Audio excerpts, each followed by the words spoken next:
You're out with this very hot book right now, The Unprotected Class, How Anti-White Racism is Tearing America Apart. And so lay out your fundamental critique of the system that is destructive and divisive right now. Yeah, well, it's just that right now we actually do kind of have systemic racism in the United States. It's just the opposite way of the way that the left is talking about it, which is we have systemic racism against white Americans. Now, of course, I'm not suggesting this is the only type of racism that exists in 2024, but I argue that it's the politically most salient. And so what I do in the book, after kind of setting up a little bit of the terrain and walking through the civil rights law and the civil rights revolution, is in 12 different areas of American life, everything from crime to looking at the military to healthcare to even the church and entertainment. I attempt to kind of lay out what anti-white policies and anti-white attitudes are kind of pervading and the sort of very negative effects they're having. And then at the end, I kind of sketch out, why is this happening? Because everything happens in politics for a reason, right? It's not just like a random occurrence. And then I sort of say, well, what can we do about it? And that's sort of the book in a nutshell. It's almost as if we've created a culture of victimization. And if you're not a white guy, you get to there's a victim group for you to associate with. Right. And it's a pretty easy one to glom to based on your identity. And so if you're a white guy and you're looking around and saying, well, everybody else is part of a victim group, what's my victim group? Like drug addict becomes kind of the big one. Yeah, absolutely. And in fact, one of the things I have talked about in interviews and also talk about in the book is I am not looking to create a new victim group here, right? Like I'm just simply saying like white people should have enough self-respect that we should stand up for equal treatment. So I'm not trying to create a politics of whiteness. I'm trying to create a politics of we should all be treated in a fair and equal way. And you are seeing this, by the way. You're seeing when a lot of times when I've talked to more challenging interviewers, they say, well, what's the evidence for this? White people seem to be doing pretty well. Well, I talk in the book about some of the ways in which white people are not doing so well in 2024. You discussed the sort of drug overdose epidemic as one of those. But beyond that fact, you see in the census and in other data, a flight from whiteness. So if you can identify as anything other than white, you do. In 1960, we had about 550,000 Native Americans on the US Census. In 2020 US Census, we had 9.7 million. Now, this is not due to a Native American fertility explosion in those 60 years. It's because... I want to know what's going on in the wigwam.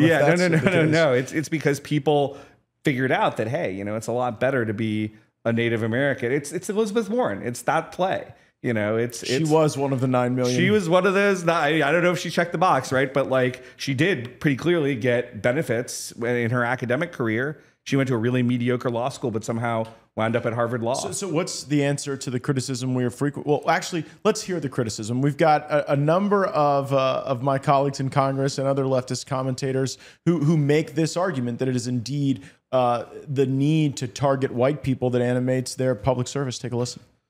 The Army has struggled to meet its recruiting goals. We want to figure out what can we do to help the Army meet those goals.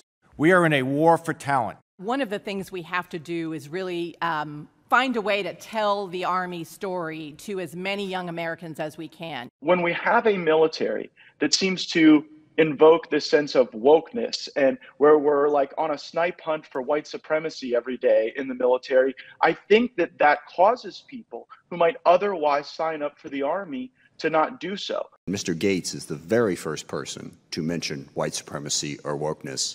The only person on this committee who seems obsessed with white supremacy and wokeness is Mr. Gaetz. White supremacists. White supremacy. Organized white supremacy. White supremacy. White supremacy. White supremacists and extremists. White supremacy. Neo-Nazi. Domestic terrorism. And white supremacists. Widely fueled by white supremacy. White supremacists. White supremacist. White supremacist group. I want to understand white rage, and I'm white, and I want to understand it. Ask the force to conduct a brief stand down to discuss the issue of extremism in our ranks. White supremacy. White supremacists. Political extremism. The Ku Klux Klan. Domestic terrorism. Domestic terror. That we must confront and we will defeat. The only person who seems obsessed with white supremacy and wokeness is Mr. Gaetz. I guess I'm the obsessed one, Jeremy. Yeah. I mean, that's an amazing supercut, by the way. And I'm glad you actually put up that military thing in general, because it's actually one of the most discouraging trends that we have. And I talk about this in my military chapter of the book, because while race relations have not been perfect in the military, they've been probably better in the military for longer than just about anywhere else in society. Military communities are the most integrated communities in America. We've always said, you know, whether it's not black or white or anything else, you all bleed red.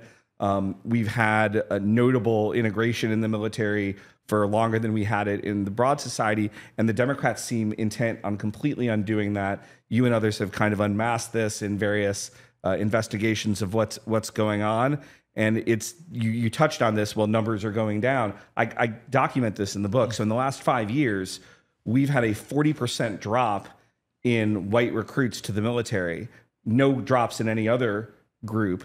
And that's, I mean, that'd be a problem for any reason. But what makes it a particularly big problem is those people are much more likely to be the tip of the spear. They're much more likely by percentage to be in special forces, kind of like really doing the most dangerous and important work we have in the military. And we're telling them you're not wanted.